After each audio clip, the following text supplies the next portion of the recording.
It has been argued that by some who appeared before us that the 14 days within which a determination should be made in case of a presidential petition are sufficient because the nation at that particular time is on its tender hooks. So much emotion, so much sense of expectation and possible explosions, political explosion, that the matter should be dispensed with expeditiously. On the question of the 14-day issue, it is actually something that we began conversations about prior to the 2022 election. We thought, in our opinion, that as per the draft of the Constitution, I think we had envisioned having either 1 or 2 petitions at the Supreme Court.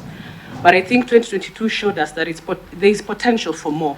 So having 7 petitions before the court with a time limit of 14 days is not reasonable.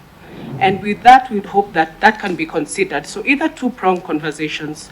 We either limit the amount of people who can petition before the court during that process, 1, or we extend the number of days. The number of days would allow the petitioner sufficient time to even gather their evidence, because we saw that as a big challenge because of the timelines as well as the scrutiny process. And I think that would be better addressed with an extended amount of days. 28 days is not ideal.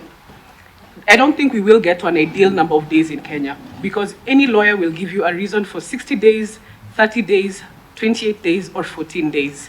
But from our submissions, I think 28 days would be ideal, because it would be a double, but it's also something that we can discuss, and the wearer of the shoe knows where it hurts. So if the judiciary is proposing 30 days, I think we are also amenable to consider 30 days. What has delayed this process is actually the work of this committee. In your view, how urgent is that reconstitution of IBC? And do you support the panel process, or do you have any particular suggestions as to how the commissioners can be appointed? I think in regards to the fact that we already have a selection panel that is in place, and they are per se waiting for the decision of this committee to continue with their work, because we do not want to do the process all over again because of the recommendations of this committee. It would have been ideal if this committee had sat first before the selection panel had been constituted, but that would be an ideal situation. But we are where we are. And I think one thing that we could recommend to this in the longer version would be a broader inclusion at the selection committee. We know that there is no civil society represented at the selection panel, which I think is a really grave oversight. We can organize ourselves as civil society and bring forth a name for consideration with both male and female for voting if need be. But I think that is a grave oversight. The Law Society is represented, the religious community is represented, but civil society, who actually represent the voice of the people, are not at the table. And I think that was a very grave oversight. So ideally, we should consider reconstituting the panel. In your written submission, you talk of politically motivated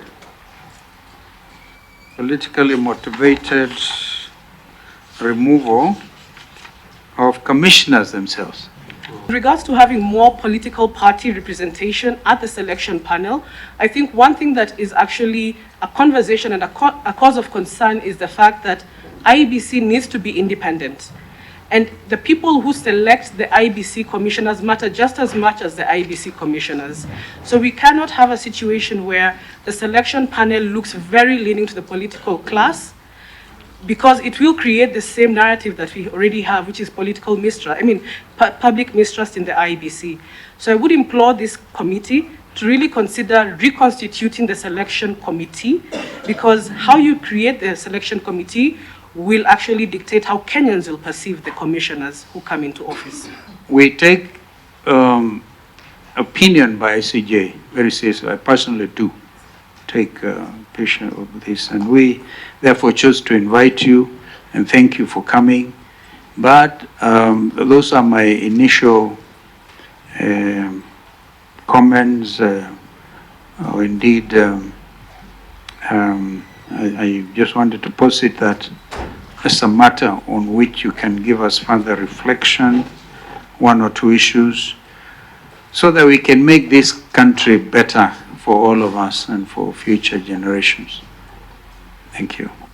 Thank you very, very much, ICJ, and thanks for the support to governance work, to the support to public interest litigation, to a lot of the support you have even given us individually and collectively as a society.